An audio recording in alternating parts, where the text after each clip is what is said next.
Welcome to the Nerd Journey Podcast. Our goal is to help you, the technology professional, accelerate your career progression, increase your job satisfaction, and be more effective in your existing role. We want to bring listeners like you the career advice we wish we'd been given earlier in our careers. I'm John White, at VJourneyman on Twitter, sharing co-host duties with Nick Cordy at NetworkNerd_. We're two former IT operations guys who have moved on to pre-sales roles with technology vendors. We have our opinions, but we also like to highlight the journeys of others and see what we can learn from them. We'd also like to ask for your feedback to make this a conversation, not a one-way broadcast. Email us at nerdjourneypodcast@gmail.com or DM us at nerdjourney on Twitter. So come join us on our nerd journey. Let's take a trip. Episode 327. What do you think of when I say these four words? Growth, honesty, faith, and serving others. All good qualities. They represent the four passion areas our guest this week identified at a critical step in his career. Joseph Griffiths is a returning guest with experience in both highly technical roles and people manager roles. We're going to pick up the discussion with Joseph this week talking about his transition from solutions architect to business solution strategist and how he had to learn to communicate effectively with executives. We'll talk about why Joseph sought mentorship and how that provided the clarity for him to understand those four passions about himself. We talk through the interview processes for those who want to pursue people management roles, and then we take a deep dive with Joseph on why management is a game of trust. Let's get you to part one of our discussion with Joseph Griffiths.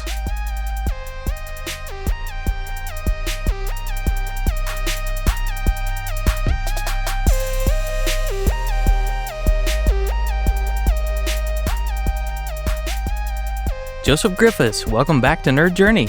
Thanks, Nick. It's good to be here. Good to see you again for sure. So it's been a hot minute since we had you on the show, Joseph, all the way back to episodes 18A and 18B. So could you take a second to reintroduce yourself to the listening audience, please? 18. It's been a while, hasn't it? It has. I am Joseph Griffiths. I have been essentially in one form or another of technical sales for the last 10 years of my career. Before that, I spent time at a multi-tenant service provider as well as working for the state of Ohio as a systems administrator and an enterprise architect. So that's my background. Let's go. See what else you wanted to ask questions about. Well, when we last left the conversation with you, Joseph, you were talking about what it was like to be a solutions architect. And since that time, you have progressed into people management. I want to know a little bit about what made you want to step in the direction of being a people leader within the organization that you were working within, that technical sales organization. Great question. For your listeners, I always like to do full disclosure. So listeners, until about 4 months ago, Nick did report to me as a manager. So that's our full disclosure here for anyone listening, but does not currently report to me as a manager anymore. So no conflict of interest. Yeah, no, less of a conflict of interest. And we've had the opportunity to work together for a long time. You know, listeners, I met Nick years before he ever started. We started working together directly because he invited me to speak at Spiceworks and other events like that. So Nick and I have known each other for a long time. So just get that disclosure out of the way. So let's talk about, I don't remember how many years ago it was because I was a manager for like 3.5 years. But if we go back to when I was a solutions architect, essentially my role was deeply focused in understanding the pain and the gain from a business perspective of our customers. I would run workshops to understand their current state, the pains that they have, and identify and build the future state, the gains that they could get. And that's really where I was deeply focused. And that role transitioned itself as the organization changed. I naturally moved into a role that they called business solutions strategist, which was more focused on speaking to the C-level executives, but the same sort of messaging. What pain and what gain from a business perspective can we bring to the table? We had a larger group that was focused on value management and various other people. And I met some really good people there. I can name drop all kinds of people, but it's just an amazing set of people that I worked with in that team who really taught me a lot, specifically how to talk to executives and how to do value management. So let's pause on that. What was the biggest lesson you had to learn on making the transition to speaking with executives when you weren't before really used to that? You have about 30 seconds and you better be talking about money. That's the short version of it, right? A really good friend of mine who's assistant CFO at a large corporation. We went to lunch together and I said, hey, you're the guy who approves IT purchases. Somebody comes to you from IT and says, hey, I want money for some project. Mm-hmm. How do they get it approved? And he said, it's really simple. Story and a spreadsheet. He said, you better tell me a story that makes sense to my accounting brain. And you better have a spreadsheet that shows me how we're going to make money, save money, or reduce risk with the spreadsheet. He said, those two things put together, the numbers make sense on the spreadsheet, I'm going to approve it. You come to me with a story about how you're going to install some new widget, go find the money in your budget. You come to me with the spreadsheet, but the story doesn't make sense, go find it in your budget. You want money outside of your budget, they better make sense in the form of dollars. And so for me, the biggest thing to learn was I had 30 seconds with a customer to establish why they should keep listening to me, and it's always dollars. Because the person that I'm speaking to probably sells to a CFO or a CEO. And the only thing they care about is how am I going to make money or save money? How am I going to improve my margin or how am I going to improve my revenue? And so that was the biggest thing I had to learn was how to talk in dollars and understand how dollars are being used.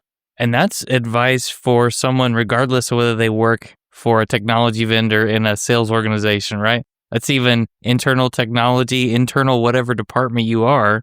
At some point, you're going to need to make a case to get something purchased. It's funny you say that because the example the CFO used for me was talking about how his particular company, who runs a large number of gas stations across the United States and the world, how one of the departments was trying to convince him to do gourmet coffee makers because they've been known for years to have the 49-cent cup of coffee, and it was garbage coffee. And they made a case about how they could sell $7 coffee like Starbucks if they had gourmet coffee makers. And that was the story and spreadsheet that he used as an example. So to your point, yeah, at the end of the day, businesses speak dollars. It doesn't matter if you cannot convert what you sell into some sort of dollar metric, you're going to have a hard time getting approval outside of budget times. You might find that money because they'll find the money in their budget later, but it's a long sales cycle. If you really want to accelerate sales cycle of whatever you're selling, I don't care if it's coffee or coffee makers or whether it's technology, you need to start to talk about the dollars and the impact of the business of the dollars. Was there like an internal sense of discomfort in having to talk about dollars and cents once you learned that? You're channeling the inner Nick, I think, right now, Nick. Was there discomfort? Yes. And there was a discomfort from my team that I managed on it as well, right? Yeah. And the secret of that is that the challenge with dollars is we don't have all the information, so it can't be facts. This is where we came up with the idea of the value hypothesis. You have a hypothesis of what you think the value is, and it's going to be wrong. And that's something that, I had to learn early on and sit in front of a customer with the wrong value hypothesis and have them correct me and tell me what's the right number. And that was hard because I wanted to be right. I wanted to be analytical and I wanted to be detailed. And I had a detailed way I got to my hypothesis. It's not just me sticking my finger in the air, but I had to be brave enough to put that number in front of them, knowing that it's wrong and having them correct me. But amazing information comes from your customers when they correct you on financial information. You learn the real numbers. Yeah. And it creates a conversation. Absolutely. Outside of the dollars, you had to tell the story. And I know that you dug deep into learning storytelling. What made you want to do that outside of, getting the recommendation from other people? Because you really took that one to heart. I'm in the middle of writing a book right now, another full disclosure, and one of them, the chapters is about storytelling. So the short version of that is that storytelling is elemental to humans as a race. One of the amazing things about storytelling is it allows you to learn something and be surprised, which are both dopamine hits. And that's really critical in our world where everything is centered around dopamine hits. Our phones, our addictive patterns are all dopamine based. So stories themselves have an amazing power because if I come to you and I say, Nick, you're doing it wrong, you can choose to be defensive. You can choose to be submissive. You can choose to be a lot of things, right? Mm-hmm. Yep. But if I tell you a story about somebody who went through something similar, and as I'm telling you the story, I'm engaging you and you're waiting for that aha moment. And you have an aha moment that says, oh, I'm doing this wrong. That's going to motivate you to change. Me telling you to do it is not going to motivate you to change. And so the real power of stories is you see yourself as the protagonist. And when you see yourself as the protagonist of my story and I'm leading the journey along, you can come to some very interesting aha moments that are very powerful and motivating for you. Because instantly you want to take that story and tell other people so they can have that same aha moment. Because every time we have an aha moment, we feel smart. We feel like we've discovered something amazing. And if you think about it, most religions in the world, most teaching experiences are based around storytelling for the exact same reason, because they have applications at different times in our life. So storytelling definitely became elemental to me. And there's a lot that I love about it because it allows people to use their intelligence to come to some really amazing conclusions. A little close brother to storytelling is the analogy. That's another one that is commonly used by technical salespeople to explain hard concepts. Analogies are useful. They help with understanding, but they miss the aha moment that comes from a story. So I highly recommend using stories in any kind of selling. When you were learning to tell stories and learning to tell them with dollars, did you ever get any interesting feedback from executives that you had worked with on how you could have done it better because you took the approach that resonated with them? I remember one executive who was a CIO of a company that we had great relationships with, and he'd been friendly for a long time, and he was near the end of his career and was very interested in coaching people. And I did one of my perfectly prepared canned presentations with the hypothesis at the front of it, and he looked at me and he said, "That's impossible." And this is an interesting moment. This is the moment where we all have, in sales where we're challenged. Do we stop? Do we steamroll? What do we do here? I went forward a little and he stopped me and he said, no, this is impossible. He gave me another chance to stop, and I stopped and said, why? And what came out of that was some of the most useful financial information on his company we've ever collected. It generated some serious sales for the team involved directly with that. And that was during the time when I was a business solution strategist and just supporting the team as an overlay. But the interesting thing about that was we have to be able to stop and say why. His why was totally different than I thought it was. It wasn't that he didn't believe me. He wanted to understand better why. And that was the coaching. So I've gotten a number of times where afterwards he pulls me aside, puts his arm around me, and he's like, "You're young in your career. Let me give you a little education." He's like, "You should have stopped the first time and asked why." He's like, "Anytime you can get me to talk is a good thing." And he's right. That's one of the biggest dangers is we're afraid of those yellow lights or the red lights that come. And we try to speed through them. Never a good idea. Just let them talk. I've had a number of incidents. The other thing I would say is that some stories have landed better than others. And everyone asks me, how do you get better at storytelling? You practice. You tell stories? It's the only way you get better at it. A good friend and a coworker of ours went to Toastmasters and learned how to do storytelling there. And I thought it was a great place to learn it and practice a bunch. But the truth is, you're only going to get better by practice. 100%. So you are a solution architect, business solution strategist. You start talking to executives, telling stories, understanding the financial value of the solutions. Where does the tilt or look toward people management start? Because you were, as you said, sort of an overlay that could be pulled into different teams to help them in certain situations. Good question. The answer of why I changed into people management lies into the things that I'm passionate about. So I think last time I was on the podcast, I talked a lot about growth and how I was passionate about growing and changing. And certainly this new role of being a business solution strategist forced a lot of growth in me. Another one of my things that kind of, I'll call it feed me, passions are not the word I'd use, but feed me, is being of service. And that particular role was great because I could join with account teams, serve them and serve the customer. And so I've always really found that I am happiest when I'm helping other people. And I don't think that's that uncommon. I found a lot of the solutions engineers and architects that I've worked with, that's a pretty common mentality that kind of drives them past just being technical workers, but into working with sales or customer success or other places. And the challenge that I had was COVID hit. And during COVID, that role that I was working was becoming less and less utilized because we were getting less calls, we were getting less opportunities, we were getting less in-person things. I was really struggling to feel happy. There was nothing wrong. I still had a job. My employer, VMware, was paying the bills and doing great. And for all intents and purposes, saying I was doing great, but I wasn't feeling like I was really being of service to other people. And so I started exploring other career opportunities. And one of the things that was available at the time was a mentoring program where we connect with other people who are leaders, and they mentor us outside of our business unit. So it was not somebody in my business unit, because I'd had lots of mentoring from my business unit people, but it was somebody totally outside of that. His name was Zach.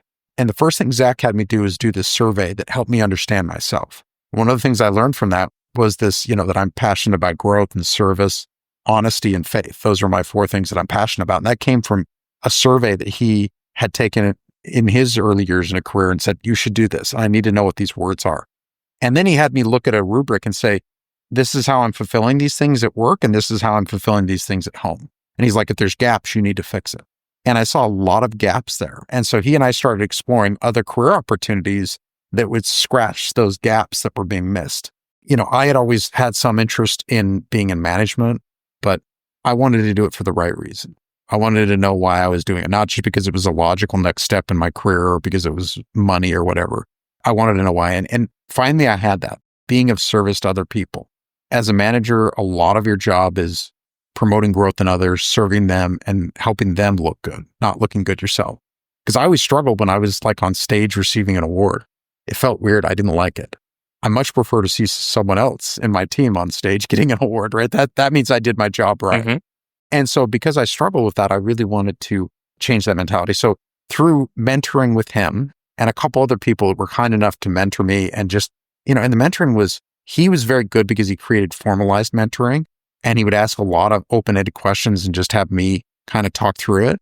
There were a couple other people that were more direct, like, you need to do this, you need to do that. It was a good combination of both. I needed both of them. And ultimately that led me to, you know what? I need to get into people management and try that. And as a good friend of mine, Russ, would say, you owe it to yourself to try it once in your career and see if it's something you like doing or not. Well, I have heard it's kind of like being a parent. You can't actually know what it's like until you do it. I will say there's a little bit of a big difference, right? As a parent, there's some need for authoritative control and direct teaching. As a manager, at least for me, I was blessed with people who were highly capable. My job was to give them some guidance to help them grow in the areas that they might have some blind sides on, not direct guidance, right? More of encouragement and helping them understand where they're going.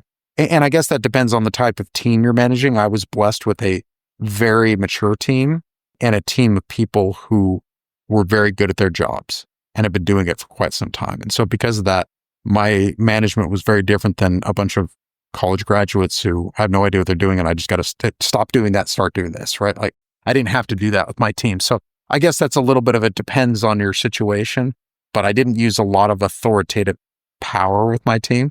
It was not necessary or helpful. I spent a lot more time telling them that I trusted them and just trying to remove roadblocks for them.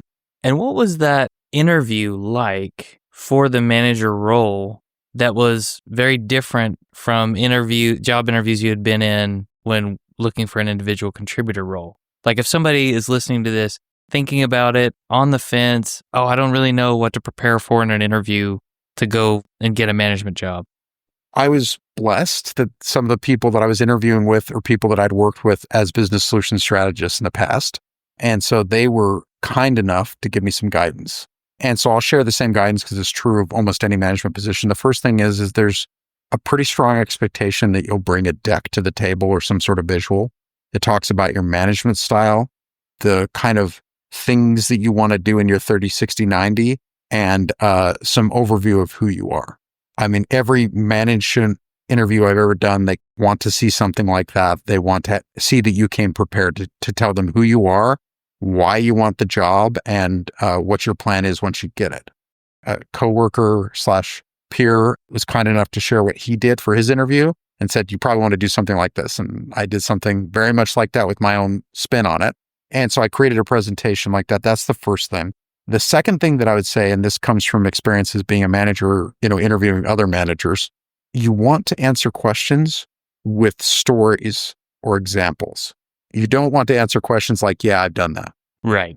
And that's true of anyone as they go up in their career, right? You want to answer with an experiential answer. There's that story thing again. That lands much better. It's amazing how the ability to be human and tell human stories really makes a difference. The third thing that I would mention is just being a manager is not a robotic thing. It's okay to have emotion. about things. I mean, I remember during my interview process for the manager position, the first time that I did it, one of the people that was interviewing me asked me, "What are you most scared about if you get this job?" It's a tough question. Yeah, it's a great question. I told a story about how I just had a conversation the day before with a coworker who was a woman who was being, I'll call it, gender harassed. And I gave her some guidance. I listened to her. I suggested some things that she might want to consider doing, like talking to her manager and other people like that. And I said, "Look, I'm your ally. I'm happy to help you. I'm here to listen anytime." And I got off the phone. And I said, "What scares me the most about this job is one of my employees calling me with that conversation, because that is one of the hardest situations to work through." And I even got a little choked up during the conversation because it was very fresh about how terrifying it was to have someone who is being harassed, but it's hard to prove that. And it's a very vulnerable position to be in, to admit that that's happening to you. And, for them just to tell me, I was the first person that person talked to. Now, the good news is the company did a good job of dealing with that situation, and it was resolved. And her manager understood instantly and took action instantly and did the right thing. But those are the kind of things that you have to think about, right? What are you going to run into? And do you want to deal with that? Because the one thing about being a manager is your job moves from dealing with customers to dealing with interpersonal problems. 95% of your work, the stuff that you have to deal with, is the interpersonal. A can't get along with B, or B can't get along with A. And that stuff's hard. You mentioned the conversation with a coworker. Did you find yourself solving or trying to help people with interpersonal problems even before you were a manager, like as a regular type thing? Yes, I did. And that's just partially a personality thing, because I told you I want to be of service to people. So I just naturally lend myself that way, and have my whole career for the most part. Sometimes more than others. Sometimes I got a little stuck behind the monitor trying to do the gearhead thing in my early days, and wasn't as great about that. One thing, I think I mentioned this to you once, Nick, but I'll mention it to your audience because I think it's really important. If you read any of the books written by people talking about how to advance in your career, almost all of them are going to have a chapter about interpersonal. And, I was reading a book a few years ago by a guy who coaches people that are CEOs and CFOs and COOs. He always is brought in by the board of directors because this person is a problem. I mean, imagine that, a COO who's a problem, or CFO who's a problem, somebody who's hit the apex of their career. Yeah.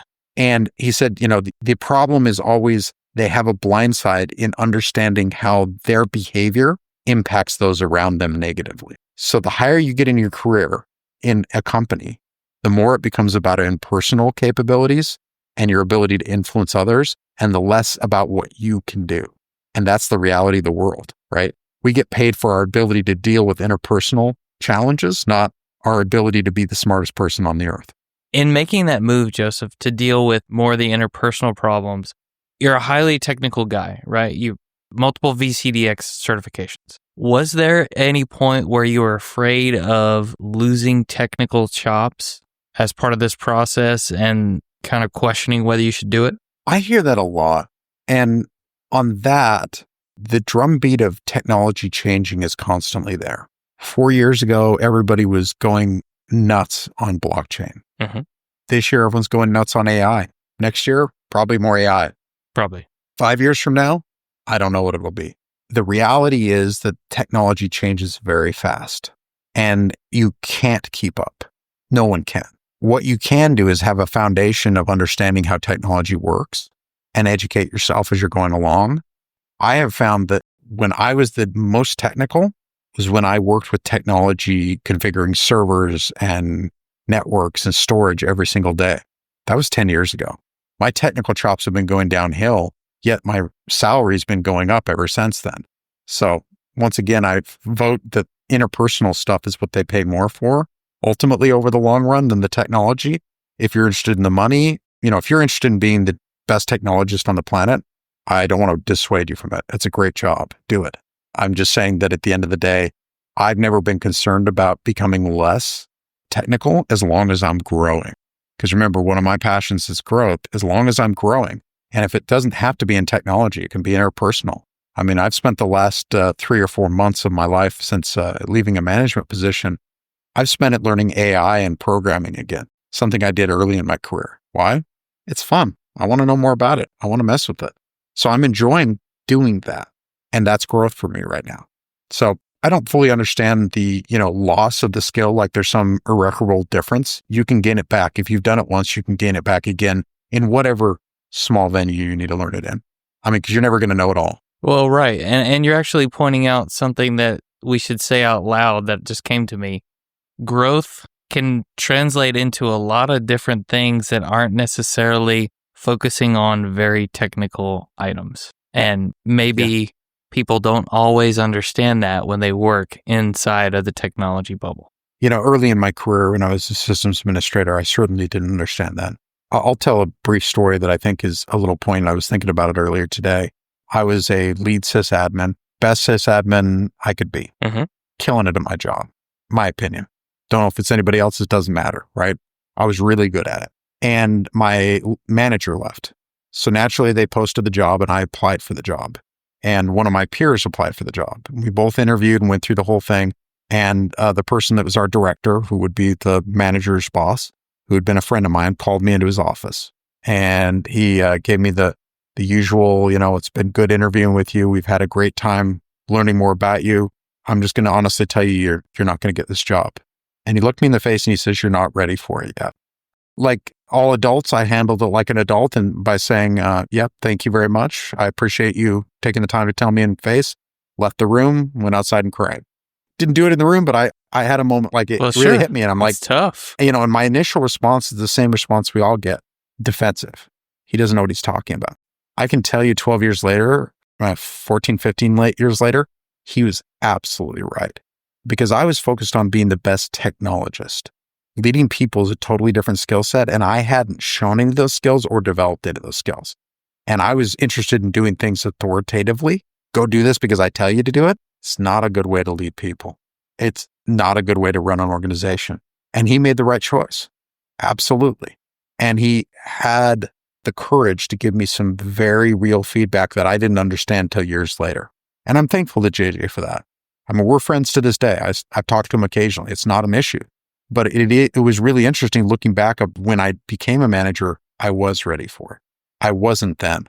And it would have been disaster in so many ways for myself as well. And a lot of people get into management because they think it's the next step in their career, because they're the best technical person they can be. And that there's nothing wrong with being the best technical person you can be and staying there. You better understand yourself and understand why you want to get into it or don't get into it. Because there's a real need for good managers and not very much need for bad managers out there. And maybe if someone wants to stay technical, but they don't have the next job level at their company, it's time to look at a different company. Yeah, absolutely. I mean, to be clear, there's nothing wrong with being deeply technical and sticking with it. My passion is growth, not technology. You might be passionate about technology. And if you're passionate about technology, then there are plenty of places to go and there are great careers in being the greatest technologist you can be. The only guidance I would give you is find a specialization, specialize in it, and prove that you're the best in that specialization. Don't be a generalist, right? Because that's where you're going to find that growth. If you want to be the best storage admin of this particular type of storage array, go kill it. Become a fellow. Go do it. Nothing wrong with that. But specialize. And we all get caught in the generalist where we've done everything. And it's hard. At some point, you're just going to be blocked in being able to progress. But you start to specialize, you can progress. And ultimately, you'll end up working for the company that makes the product that you specialized in. It's the reality of it, if you're that good. Yeah. Just pick your specialty strategically so that it has longevity, right? Or make the best bet you can on that. I have a brother-in-law who spent 23 years in the Army as an officer. And he walked out of the military and struggled to find a civilian career, which is not uncommon for our veterans, frankly. And his resume said he did a whole bunch of things that have numbers behind it that I have no idea what it meant. And I sat him down one day and I said, okay, tell me what you did. And I'm like, okay, it sounds like you managed 10,000 people. Is that right? And he's like, well, yeah, but that's not the way we call it in the military. I said, you need to manage 10,000 people here. Mm-hmm. You literally direct managed a whole Army base. You were the top of the rung leader of the whole Army base. Yes. And he's like, yes. How many people? 10,000. And how many of them were complete idiot 18-year-olds? He's like, half of them. You have insane management experience here, right? You get specialized and you don't translate it to other things. You'd be surprised. The people who were really into blockchain 4 years ago, they've got a lot of the basis of understanding AI today and so on, right? So yeah, you need to make a decision a little strategically. Don't become the greatest specialist in a software used by 3 people. Not a good business move, right? But there's going to be plenty of SAP specialists until the end of time. And you could work at SAP or any other company. Frankly, there's lots of companies that need those people. So I just suggest that we're all going to pivot throughout our career. I mean, I'm in the middle of a potential career pivot right now, trying to figure out what I want to do next. And maybe it's management, maybe it's not. And as I do that pivot right now, all the things that I learned before are benefits. All the experience compiles itself. Yep. I like that. So you mentioned before that you started managing a team of people who had a lot of experience. And some of those people were people you had worked with before in your specialist role. So what kind of approach should someone take if they were kind of peers with someone and then they become the boss?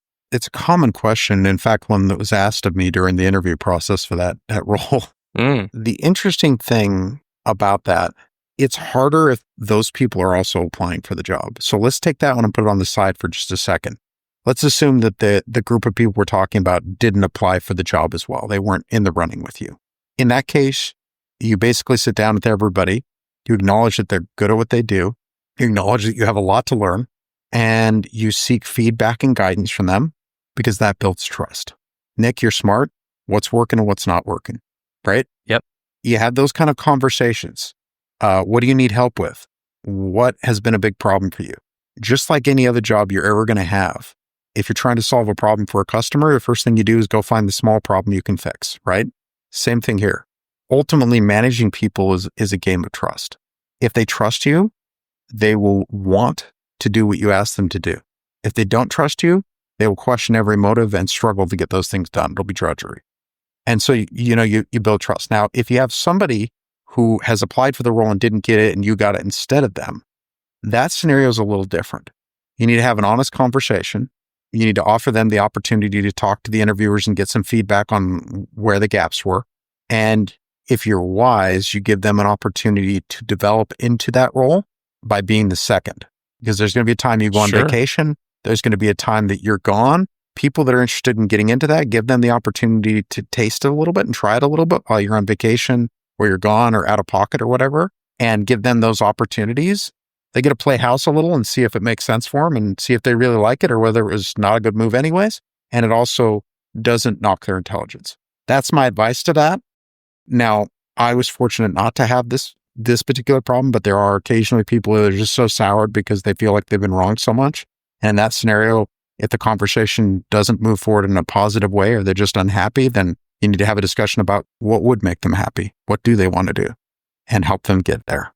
Because that's the best thing you can do, right? Mm-hmm. The truth is that situation that I mentioned earlier where I was, told that I wasn't the right one, I was a little sour about that. And what I ultimately came out of that was I needed to move to a different job. So I did at the time. And that was me making a positive movement of, go find a different job, different career, different situation that gave me the opportunities that I wanted. But that was the right thing sometimes is maybe you don't stay where you're at. The other thing that I learned from Zach, one thing he taught me, my mentor in management, was sometimes what you want to get done and where you want to go is totally right, but you're not going to do it in your current organization because sometimes no one sees a profit in their own land. So sometimes you got to go to a different organization to get what you want. So don't be afraid to jump and try doing something totally different because managing people is managing people. If you think that you need to be really good at the job that you're managing, you missed the boat. The people that you're managing are really good at the job. That's why they're there. And they can help you understand what's necessary to be successful in the job. I don't need to be the smartest solutions engineer to manage solutions engineers, is what I'm saying. What are some of those challenges to progressing in your career after you become a people manager for the first time or the 10th time, whatever it is? I'm interested by the word progression that you've used because I consider progression growth of myself. I see. Not career ladder. So what are the things that are stopping me from growing? Potentially the same situation over and over again and not having new opportunities to grow or new things to change into, right? Mm-hmm. So I always tell my boss, don't let me get bored. After 2 or 3 years, I get bored unless something changes. Hasn't been a problem for the last couple of years, frankly, because everything's changed constantly. But that is a challenge for me because that's where I get bored and don't grow. Now, if you're talking about progression, like the next stage of management where I manage people managers or other things like that, yeah, I would say that in that conversation, you need to honestly figure out if that's aligned with your passions, right? And if it is, there is a really interesting problem of understanding the organization that you exist in. Some organizations are focused on execution, getting things done. Some organizations are focused on marketing, looking good, looking like you're getting things done. You need to understand which kind of organization you're in and do the appropriate type of activity to the appropriate people. But ultimately, the next step of your career is going to be managing a large group of people. You're going to get that because you're able to manage a large peer network of people and manage up to them. You need more people saying, yes, that's the right person for the job. And that only happens because they know you. So I hate to say it's a people game, but it absolutely is politics and people at that point. No one's going to say, you're so darn good at managing those 15 people you've been managing. We're just going to give you a job. The day of being handed a job or be tapped on the shoulder, it's not the culture of corporations in America anymore. You've got to put yourself out there and say, I'm looking for that job, and convince a wide net of people that you should get that job. And that's something especially technology people struggle with. Sure. Those that are extroverts just do it naturally, but technologists that are often introverts really struggle with creating large networks.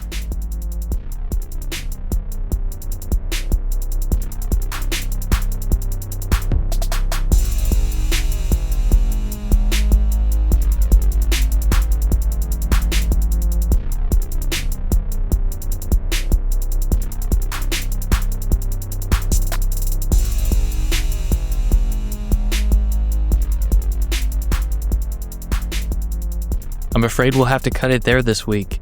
So if you could interview a former boss on your podcast, what would you ask? I know I learned a lot from Joseph in the time that I worked for him, and in the time that we worked together even before that. But I wanted to give him the chance to share that story about pursuing people management. And by the way, there is a part 2 coming next week. Did you catch the fact that Joseph is more passionate about growth than technology? And growth can mean different things for each one of us at different times during our career. It could be growing your skill set. Maybe you're learning a new skill, something you've never learned before, whether it's related to your job or a little bit outside of that. Maybe you're sharpening your existing skills in a particular area. Maybe the scope of the problems you're trying to solve are bigger. You're used to working in small technology environments, and suddenly you're involved in a project in a huge environment, and you have to deal with the complexities of scale, for example. Or maybe growth for you is working in a specific type of role that you want, or for a specific type of company that you know will help you grow. I think this episode pairs really nicely with episode 244 with our guest Tim Crawford. He talked about that decision point between being an individual contributor and being a people manager, and I really like his advice combined with what Joseph said about identifying your passions. We talked a lot about storytelling in that episode. If you're looking for more discussions we've had with guests about storytelling and how they've used it, go back and listen to episode 122 with Brianna Blase. That's a really good one. As well as episode 301 with Amy Lewis. Once again, we see this theme of needing to seek an outside source to help us learn more about ourselves. Maybe it's journaling, taking a survey, or working with a mentor who can ask you a lot of different questions to help you really decide what it is that you want. It's amazing how those questions from other people get us thinking about the things we have trouble clarifying for ourselves. Daniel Amir talked a lot about this in the previous 2 episodes to this episode with Joseph. So you can go back and listen to those if you want to hear about how he gained clarity. If you enjoyed this discussion with Joseph, could you do me a favor? Go out and rate Nerd Journey 5 stars and write us a review on Apple Podcast telling us what you enjoyed most about this episode with Joseph. What's on tap next week? We'll start off by talking about effective one-on-ones with your manager. Farewell, listeners. Tune in next time as the journey continues. I'm John White at BJourneyman, for Nick Cordy at NetworkNerd_, signing off. Adios.